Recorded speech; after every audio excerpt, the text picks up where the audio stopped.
Je veux que le visage soit plus lumineux avec de la vitamine C. C'est un peu comme dans un restaurant japonais, hein.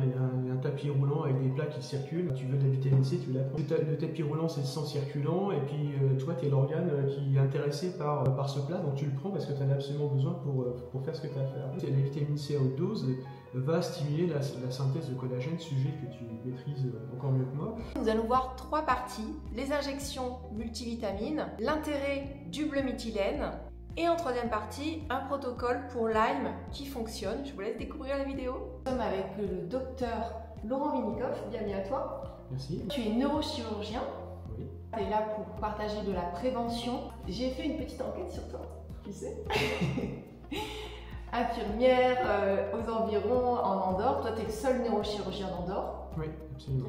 Ce que j'ai découvert, c'est que tu étais très très apprécié parce que tu n'es pas imbu de toi-même, enfin, c'est ce qu'on m'a rapporté, et que tu communiques beaucoup avec les patients, que tu vas tout expliquer en détail, tu es vraiment dans la bienveillance totale. Donc, ça te reflète bien en même temps. Je sais que tu es gêné que je dise tout ça, mais il faut le communiquer aussi. Donc, est-ce que tu peux nous parler de ton activité? Mon activité, c'est donc la neurochirurgie. Mais dans la neurochirurgie, il y a plusieurs sous-spécialités, j'allais dire.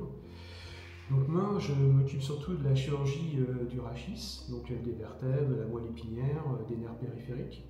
Donc j'opère tout ce qui est hernie discale, canal lombaire étroit, fracture, scoliose, déplacement vertébral, instabilité vertébrale.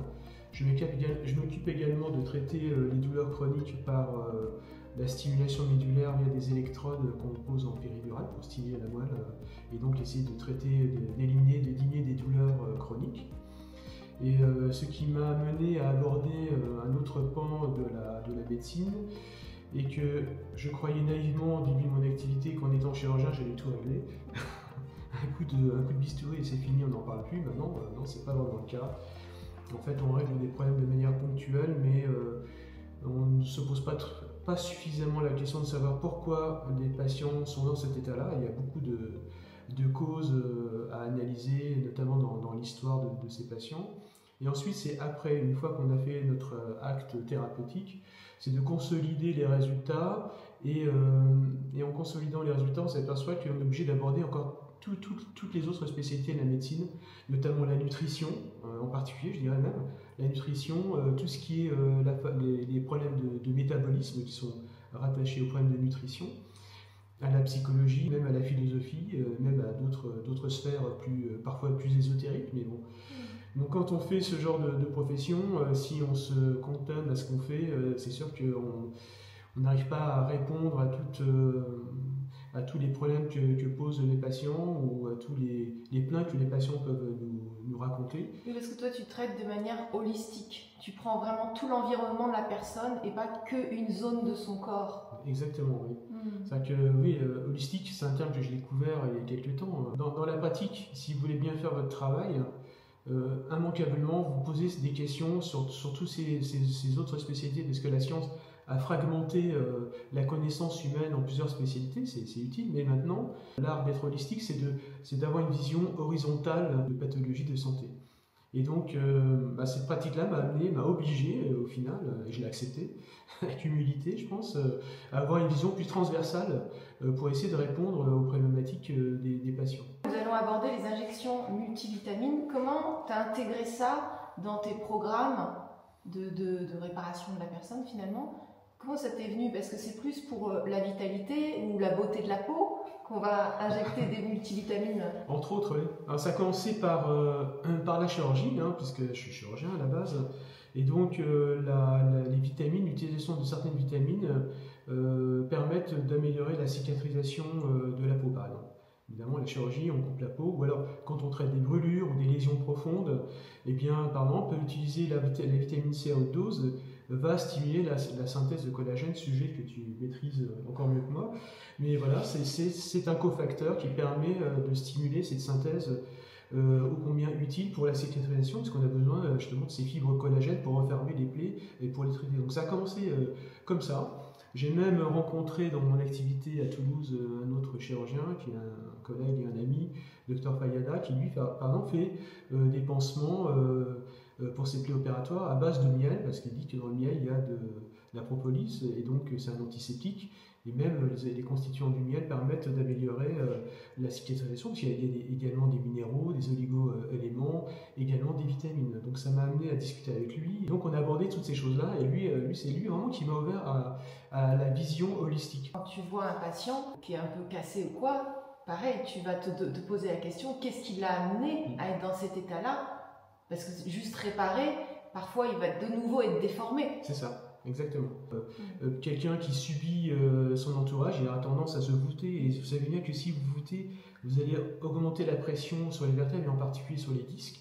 Et là, vous allez vraiment entraîner des pathologies discales, genre la hernie discale que tout le monde connaît, avec la sciatique, ou le canal lombaire étroit. Donc vous voyez, c'est simple. Si on travaille sur la posture, et surtout, qu'est-ce qui crée la posture, on arrive à améliorer certains phénomènes, certaines douleurs, et surtout, ça rentre dans le cadre de la prévention, c'est-à-dire qu'on veut essayer à ce que le patient ne récidive pas ces problèmes. Donc on est obligé d'aborder l'environnement, l'alimentation, le contexte physiologique, la philosophie. Au niveau des injections de multivitamines, toi tu le fais uniquement dans le cadre d'un traitement ou tu peux le faire ponctuellement pour des personnes qui sont un peu fatiguées? Tu vas quand même faire un bilan général? Alors pour terminer la question, à quoi ça m'a... Enfin, qu'est-ce qui m'a amené à utiliser ça? C'est, je m'occupe en plus de la chirurgie de traiter la maladie de Lyme, notamment chez des patients qui viennent des États-Unis, parce que là-bas ils sont en errance thérapeutique. Et dans le protocole antibiotique que je propose, on y associe un traitement multivitaminique. Alors, pourquoi? Parce qu'on utilise les effets bénéfiques thérapeutiques de chaque vitamine qui, mis ensemble, font une synergie qui va permettre au patient déjà de résister au traitement lourd qu'on va lui proposer, mais également à lutter d'un point de vue immunologique contre la maladie et surtout à supporter tout ce traitement et être le mieux possible à se réparer à la fin et en cours et à la fin de ce traitement. Donc c'est à cause de ça que j'ai réfléchi à qu'est-ce que ça pouvait apporter à des patients, cet apport vitaminique pouvait apporter effectivement des patients qui sont en état de fatigue chronique, hein, c'est une pathologie qu'on rencontre de plus en plus souvent. Et d'ailleurs, il faut absolument... Juste avant de passer à ça, Lyme, petite parenthèse, beaucoup de personnes ne savent pas qu'elles sont atteintes de Lyme, elles pensent juste que c'est des fatigues chroniques ou que c'est normal et tout ça. Mais quand on est tout le temps en train de dormir, qu'on est fatigué, qu'en plus qu'on a des douleurs au genou, enfin type arthrose, arthrite, c'est quand même intéressant de consulter. Et tu disais qu'en fait, c'est difficile tout le monde n'a pas... C'est pas évident d'avoir un protocole qui fonctionne et c'est pas évident de le détecter. Parce que même les tests sont pas... Ouais. Déjà, le détecter, on a des sérologies, des tests biologiques. En sachant qu'en début de maladie, les tests peuvent être négatifs. Hein. Si on le fait trop tôt, on aura une négativité des tests. Plus tard, pareil, ils peuvent être encore négatifs. Donc c'est très compliqué avec un seul test de se faire une idée sur la possibilité ou pas d'une maladie de Lyme. Quelqu'un vous raconte une piqûre de tique, typiquement, si je puis dire, sans faire un mauvais jeu de mots, et après autour de la piqûre, une rougeur, une éruption rouge qui s'étend autour du point de ponction. Et ensuite, on a des signes de fatigue, de douleur, d'état fébrile, subfébrile qui apparaissent. Et donc, ça doit nous faire effectivement penser à la maladie de Lyme. Et même à ce stade-là, si on fait trop tôt les tests, ils seront négatifs. Après, on peut avoir des patients qui ne sont même pas aperçus de cette piqûre et qui ont eu cette éruption cutanée, mais ils ne s'en sont même pas aperçus, ou en tout cas, ils ne sont pas inquiétés, qui avaient assez peu de signes cliniques, et ensuite qui vont développer en phase secondaire, la phase secondaire de la maladie, qui est beaucoup plus bruyante et plus emmerdante parce qu'elle va entraîner des douleurs diffuses, en fait un syndrome douloureux musculo-squelettique qui va atteindre donc, les muscles, les tendons et en particulier les articulations. Et dans les phases encore plus avancées, on va avoir une atteinte du système nerveux central et périphérique, donc ça peut donner des méningites. En tout cas, ça veut dire que le nerf, il est atteint, il est inflammé à cause de la présence chronique de ce germe. Donc ça peut donner des mal de crâne, des mal de tête? Ouais, des céphalées, oui, des maux de tête, des raideurs de la nuque, mais c'est surtout des douleurs diffuses. Et il y a un signe qui est assez caractéristique en phase secondaire, on va dire. Ce sont les douleurs des grosses articulations, notamment une douleur unilatérale du genou. C'est un signe qui est assez fidèle, assez fidèle pour dire, en tout cas se poser la question d'une maladie de Lyme. D'accord. Donc fermons la parenthèse, on revient sur les injections multivitamines. Donc les bénéfices par rapport aux compléments traditionnels, puisque tu as parlé de la vitamine C, on se dit, bon, on va prendre une bonne dose, 10 grammes de vitamine C par jour, et puis c'est parti. Comment ça se fait que quand tu le mets en intraveineuse, c'est plus efficace que les compléments alimentaires? Même si les compléments alimentaires, c'est très bien. Oui, tout à fait. Donc la différence entre les deux, c'est ça tient à la voie d'aller par la bouche, donc ça passe par le tube digestif, et donc il faut franchir la barrière digestive. Et donc dans la barrière digestive, il y a différents taux d'acidité qui font que les produits sont plus ou moins bien dégradés, et au final, vous prenez 100% du produit et vous n'aurez que 60, 50 ou 70% du produit actif dans la circulation générale. Versus l'injection intraveineuse, là vous allez avoir 100% du produit qui sera disponible en intraveineux. Donc on aura un pic, le pic plasmatique, c'est le taux de produit dans le sang, qui sera atteint de manière plus rapide, et ce qui va entraîner donc une action, ça c'est le deuxième avantage de la voie intraveineuse, une action plus rapide et plus efficace sur les cibles que l'on veut, qu'on espère atteindre avec ce traitement. On a besoin en plus d'une seule injection par semaine tous les 15 jours pendant 1 ou 2 mois, pas plus. Et après, ça dépend, on va en parler tout à l'heure. Pour ceux qui n'aiment pas prendre des gélules, comme moi d'ailleurs, je préfère me faire injecter, mais bon, c'est personnel. Donc ça vous permet d'éviter de prendre tous les jours des gélules. Efficacité et plus grande quantité de produits disponibles, plasmatiques, et donc disponibles pour les tissus et les cibles qu'on peut atteindre. D'accord, donc tu peux atteindre, alors, parce que les injections de vitamines, ça va aller dans tout le corps. On ne peut pas cibler un endroit en particulier. On ne peut pas se dire, bon, je veux que le visage soit plus lumineux avec la vitamine C. On ne peut pas faire ça. C'est pour irriguer le sang de tout le corps et distribuer, c'est ça? C'est un peu comme dans un restaurant japonais, hein. Il y a un tapis roulant avec des plats qui circulent, donc tu veux de la vitamine C, tu la prends. Donc, la vitamine C, le tapis roulant, c'est le sang circulant, et puis toi, tu es l'organe qui est intéressé par ce plat, donc tu le prends parce que tu en as absolument besoin pour faire ce que tu as à faire. D'accord. De manière globale, la vitamine B, les vitamines du groupe B sont extrêmement bénéfiques pour l'entretien du système nerveux central et périphérique. Quand je dis périphérique, c'est les nerfs, et central, c'est le cerveau et la moelle épinière. Au niveau du système nerveux, est-ce que ça peut apaiser une personne d'être bien nourrie avec des vitamines? Oui, absolument, c'est anti-stress. Alors pourquoi c'est anti-stress? Parce que certaines vitamines permettent la sécrétion de certains neurotransmetteurs, la sérotonine par exemple, la dopamine et autres. Et donc, le GABA. Et le GABA, effectivement.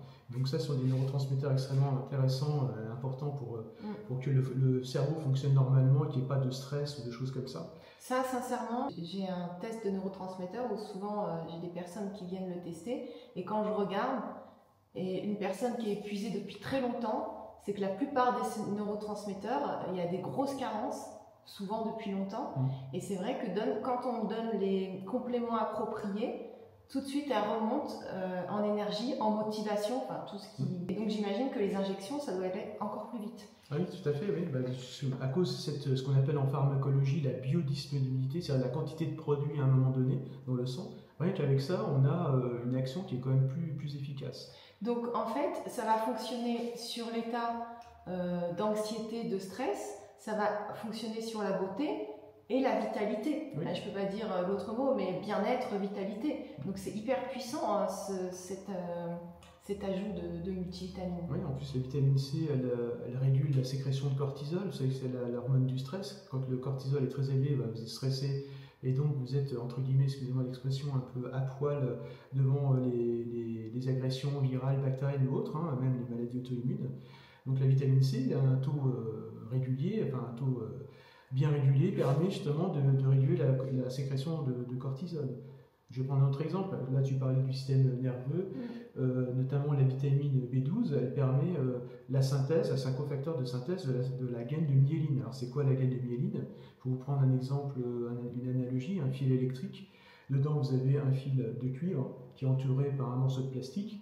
Donc, c'est ça la gaine de myéline. C'est ce qui entoure, ce qui protège le fil de cuivre. Donc, ça évite la fuite de courant. Ça permet de mieux conduire l'électricité et d'isoler ces câbles par rapport aux autres pour qu'il n'y ait pas de perte d'information. Je vais vous prendre un exemple, une pathologie qui est très connue, c'est la sclérose en plaques. Vous avez une destruction de la myéline Et donc cette destruction de myéline va donner tous les signes neurologiques qu'on connaît, les paralysies et autres. Et donc la vitamine B12 est reconnue pour favoriser la synthèse de la myéline autour des nerfs. Et les véganes en manquent cruellement, ils sont obligés de se complémenter. Et ça a un impact sur la peau et les cheveux. Moi j'ai beaucoup de personnes qui viennent pour la perte des cheveux et la perte de densité de peau. Parce que la peau elle tombe, elle est plus dense, et en fait les groupes de vitamine B c'est extrêmement puissant, c'est pas que pour le système nerveux, même si c'est lié. Si on est plus stressé, forcément on va vieillir plus vite. C'est évident, oui. Parce que les cellules elles sont contractées, elles ne sont pas détendues. Est-ce qu'il y a des contre-indications quand on fait des injections de multivitamines? Oui, alors la première c'est la plus banale, c'est une allergie. Alors, vous allez me dire, mais le corps a besoin de vitamines, donc ça n'existe pas les allergies. Mais je parle de l'excipient. Alors que ce soit pour un comprimé ou pour une injection, il faut toujours vérifier les composants des produits qu'on vous administre. Il se peut que dans une gélule ou qu'il y ait du lactose, je sais pas, ou un autre allergène, et donc ça peut créer une réaction allergique. Dans les cas de grossesse ou d'allaitement, il y a certaines vitamines qu'il faut éviter, sauf l'acide folique, qui est important pour le système nerveux central de l'enfant. Un déficit en vitamine B9 d'acide folique peut entraîner un spina bifida, c'est une mauvaise fermeture du dos, du tube neural, et ça fait un trou dans le dos avec de l'eau qui sort. Et donc il faut bien veiller à supplémenter les femmes enceintes en vitamine B9. Juste, oui. Ne stressez pas parce que lui c'est son quotidien en fait, les plaies ouvertes, les termes un peu, pour lui il n'y a rien de grave. Nous on entend ces termes là, on fait au secours, mais en fait tout va bien, c'est quand même assez rare ce genre de choses. Oui, c'est rare, parce que maintenant on connaît bien le sujet, j'ai opéré en Afrique par exemple, et en Afrique on a ce déficit en vitamine qui est une cause possible du spina bifida. Effectivement j'en ai opéré malheureusement un certain nombre quand je me suis rendu là-bas pour leur rendre un service. C'est vrai que toi tu fais un travail méga stressant quand même, parce que tu as la vie des gens entre tes mains. Oui, il y a la vie, mais surtout l'aspect fonctionnel, parce que si on fait une erreur, les patients peuvent ressortir dans une chaise roulante ou être pire qu'ils n'étaient auparavant. Donc c'est extrêmement, il faut être extrêmement méticuleux, il faut bien poser ses indications opératoires, et surtout il faut pas stresser. Quand on opère, il faut vraiment suivre le plan qu'on a suivi et réagir de manière calme aux situations inattendues. Enfin bon, le truc habituel, on va dire. Mais oui, effectivement, il y a la vie, mais surtout l'aspect fonctionnel, ne pas aggraver le patient et ne pas le rendre paralysé ou des choses comme ça. Ouais, c'est une pression énorme.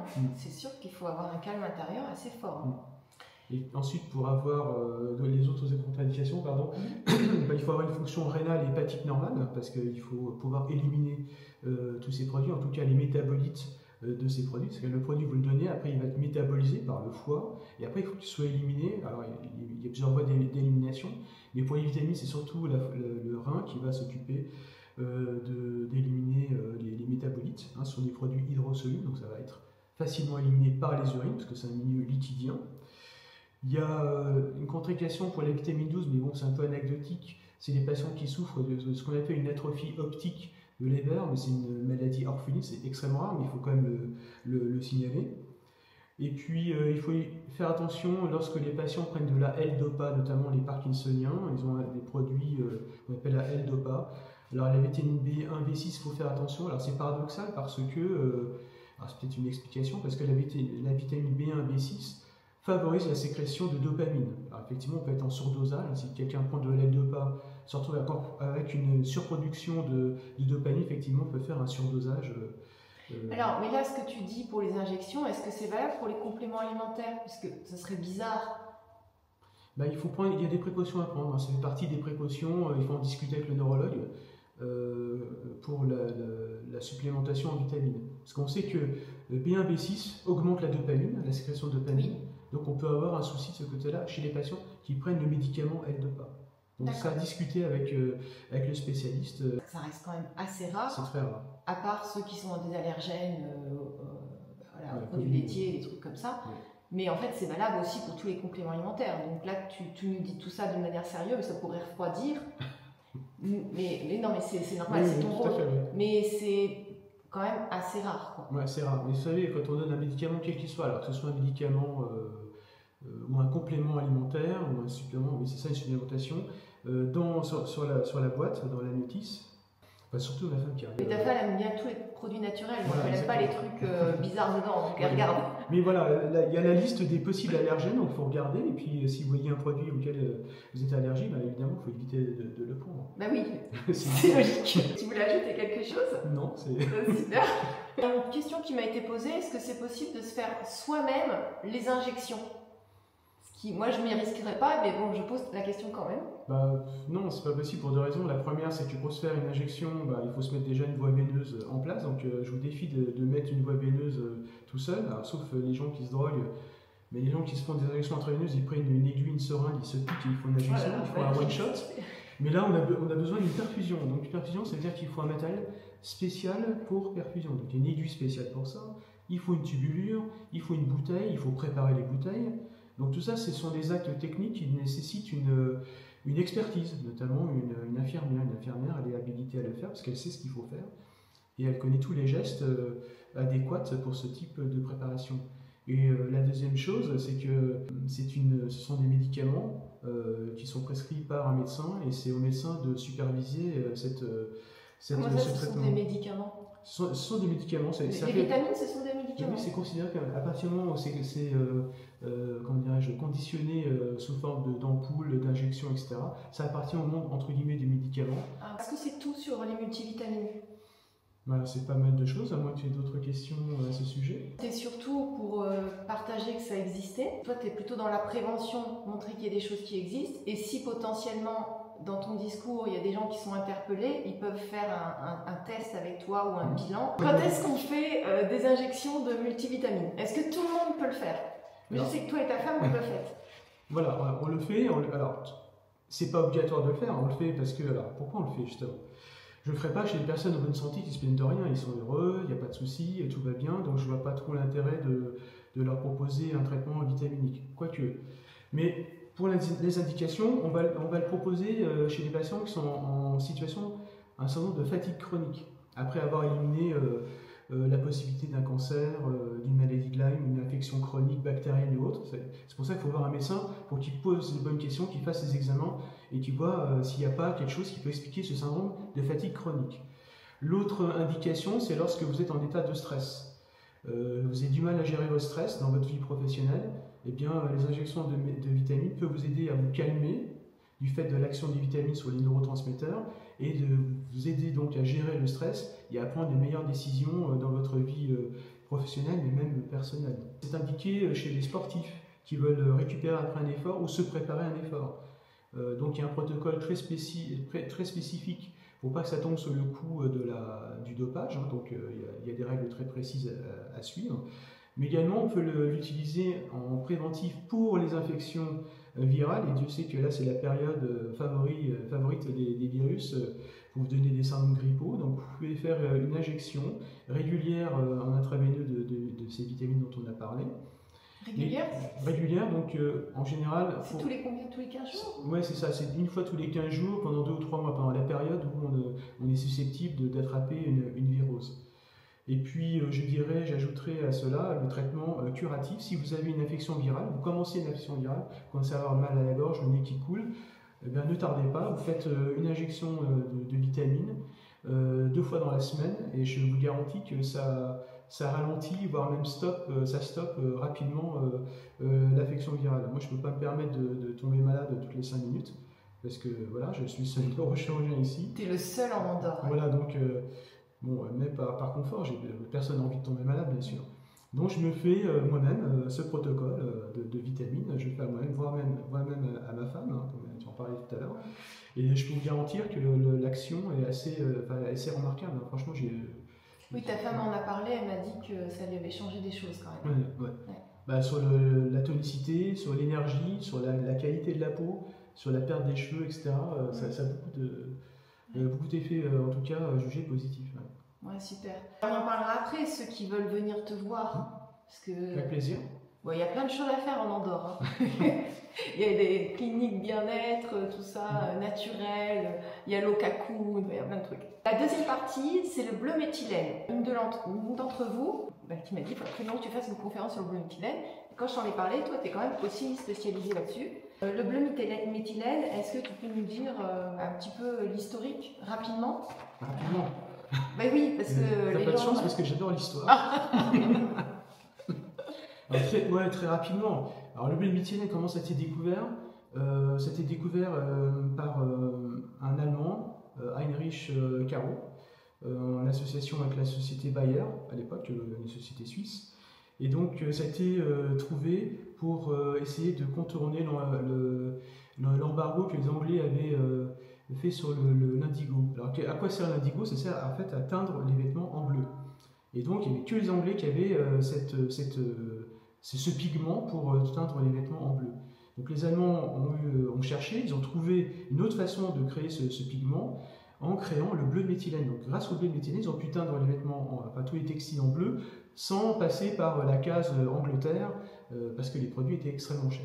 Ensuite, le bleu méthylène, comme c'est un pigment, il y a un autre Allemand qui a eu l'idée, un médecin allemand qui a eu un prix Nobel pour ça, Ehrlich, qui a eu l'idée d'utiliser ce pigment pour colorer les cellules, pour les voir au microscope.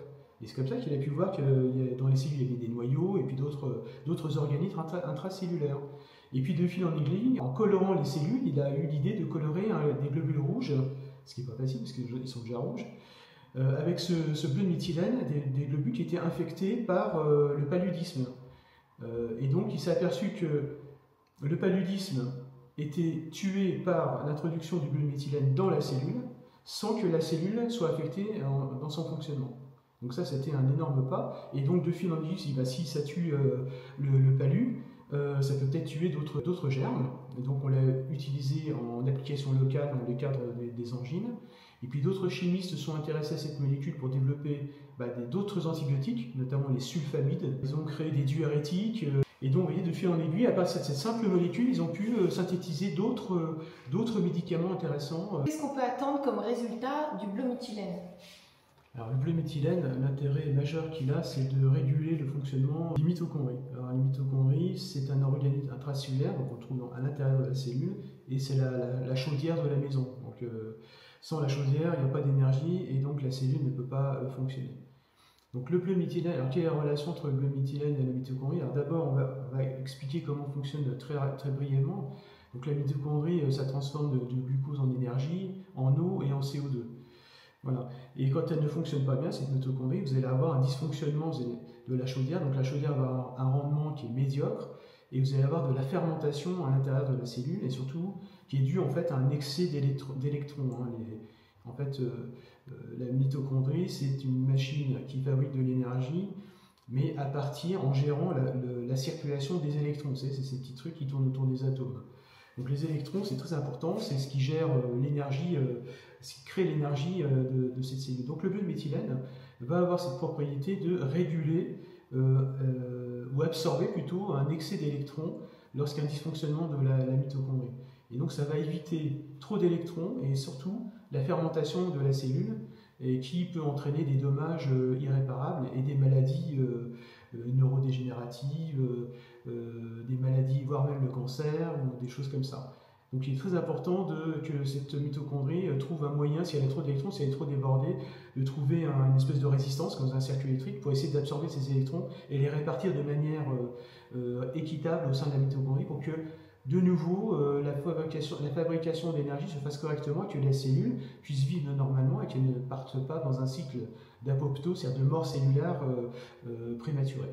Donc ça, c'est dans quel cas? C'est dans des cas uniquement de pathologie, de maladie, de cancer? C'est-à-dire qu'on observe une maladie, et cette maladie-là, on peut en parler, il y a plusieurs maladies, leur point commun, c'est un dysfonctionnement de la mitochondrie. Et qui entraîne à la fin une fermentation cellulaire. Et on voit surtout ça dans les maladies telles que les cancers.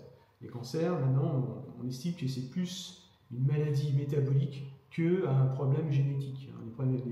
Les causes génétiques des tumeurs sont relativement rares, c'est moins de 4% des tumeurs dans leur globalité.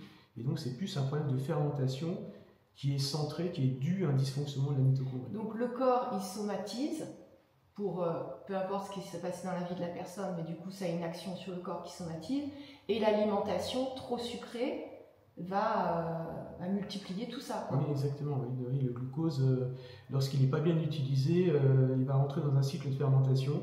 Et ce n'est possible que à cause d'un dysfonctionnement de la mitochondrie, d'un excès d'électrons, si je puis dire. Donc il y a aussi l'alimentation à revoir, plus de Donc protéines. l'alimentation, oui, c'est ça. Un traitement, on va dire une prise en charge métabolique qui s'impose pour aider à ce que la mitochondrie fonctionne correctement et qu'elle ne soit pas surchargée de produits dont elle n'a pas envie d'entendre et qui l'embarrassent. Quand tu dis produit, ça veut dire quoi?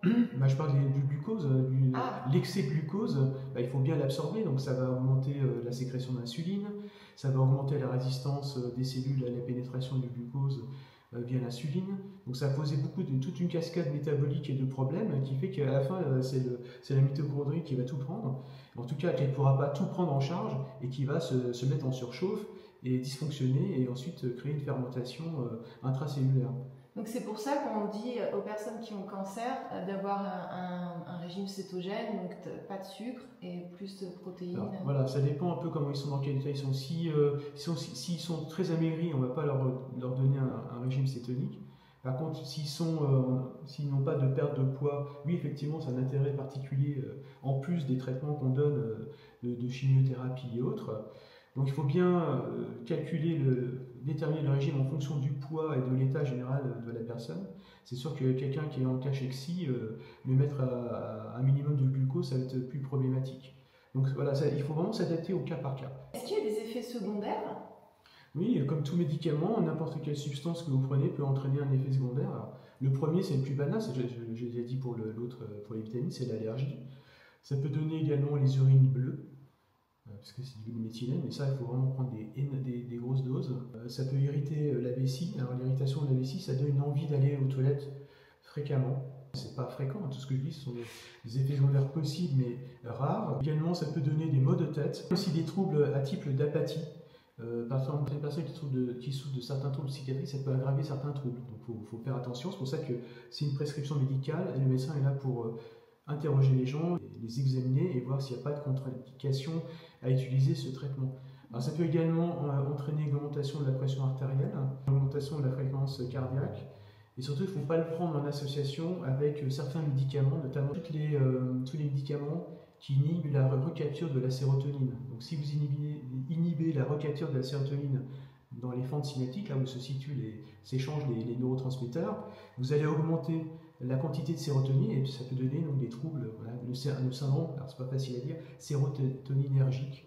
Il y a quelques publications qui montrent que le bleu méthylène peut augmenter les facultés cognitives. De même d'ailleurs que la vitaminothérapie dont on a parlé tout à l'heure. Mais elle a un effet qui a été mesuré, il y a quelques publications qui l'ont montré. D'un point de vue expérimental, donc chez les rats, donc ça augmente, on a des rats Alzheimer, on a des modèles de rats qui sont Alzheimer, on leur donne du bleu méthylène et on augmente la faculté cognitive, notamment quand ils vont dans un labyrinthe, ils retrouvent plus facilement leur route.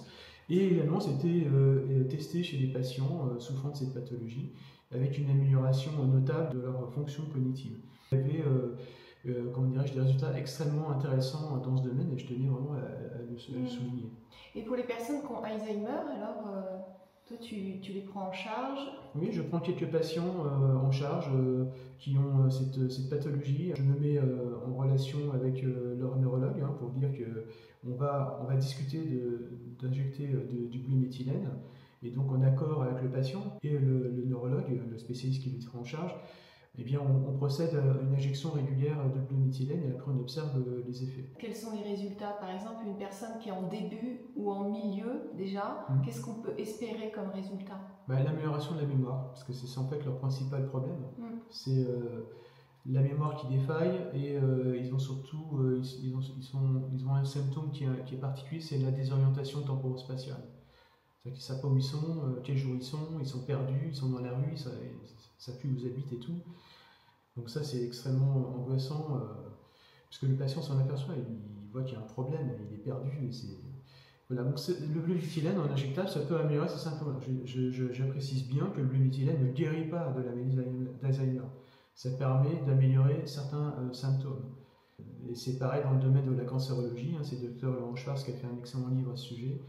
L'injection de bleu de méthylène permet de ralentir voire d'arrêter la croissance tumorale. Mais si on arrête l'injection de bleumethylène dans le cadre du cancer, eh bien le cancer repart. Le point commun à toutes ces maladies neurodégénératives, le cancer et autres, c'est le dysfonctionnement de la mitochondrie qui amène à une fermentation cellulaire. Donc c'est là-dessus que maintenant, je pense que nos recherches doivent se concentrer pour essayer de comprendre quelle est la cause de la circulation extrêmement mauvaise des électrons au sein de la mitochondrie. La troisième partie, on va parler un petit peu de Lyme, parce que c'est quand même assez peu connu dans les symptômes, et en même temps, il y a beaucoup de personnes qui ont cette maladie de Lyme, mais c'est hyper compliqué à guérir, je crois. Oui.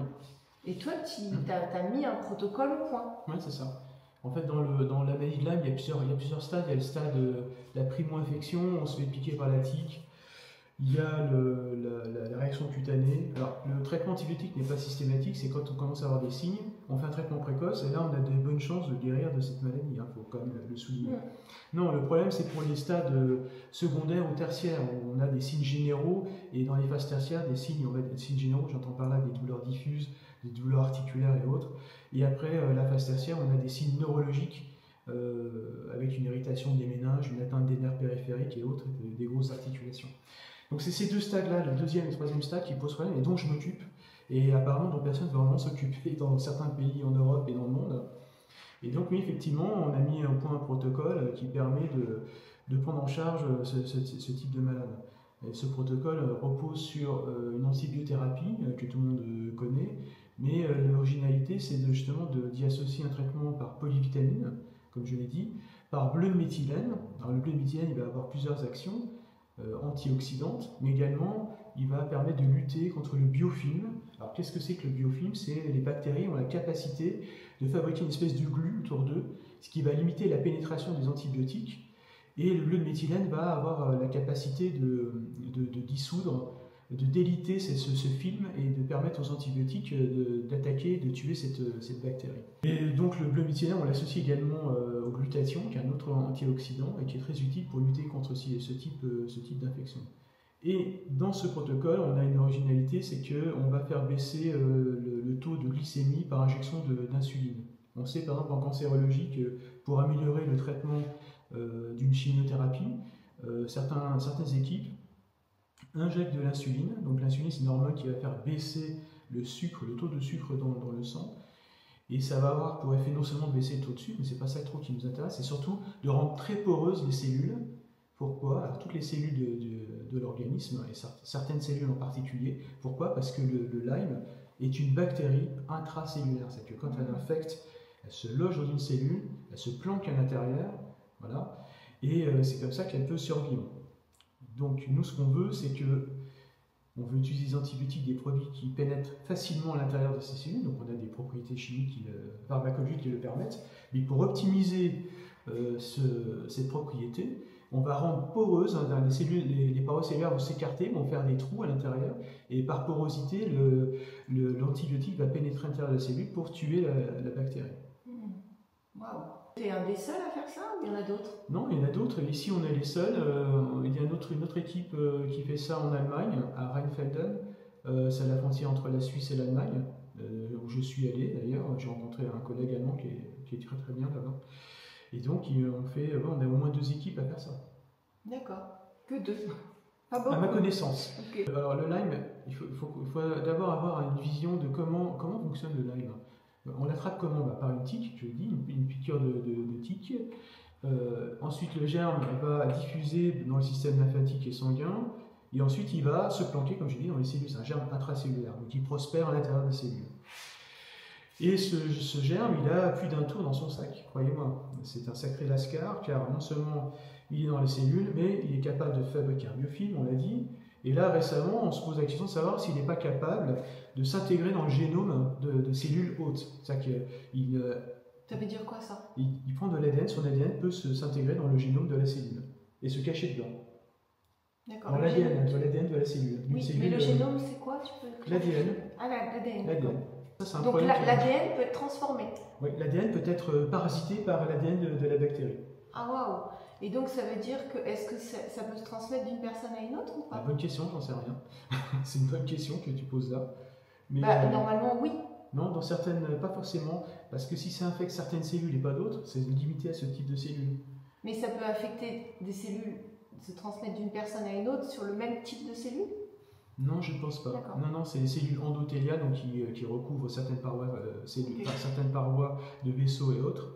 Mais enfin, voilà, c'est une question qu'on se pose, on n'a pas encore la réponse, mais ça transforme l'ADN quand même. Voilà, c'est un peu comme le VIH qui infecte l'ADN de la personne pour des lymphocytes pour les rendre inactives. Voilà, donc bon, je continue mes recherches dans ce domaine pour voir ce qu'il en est, ce qui a été publié. Voilà. Oui, il faut que tu continues. Qu'est-ce que tu recommandes aux personnes qui veulent traiter Lyme, qui pensent qu'ils l'ont, celles qui se disent « Ah, je me reconnais Comment je peux faire pour regarder si j'ai Lyme ou pas? Déjà, première chose. Alors déjà, prévention, le Lyme, on l'attrape via une tique, c'est une zoonose, hein, c'est transporté par une bestiole.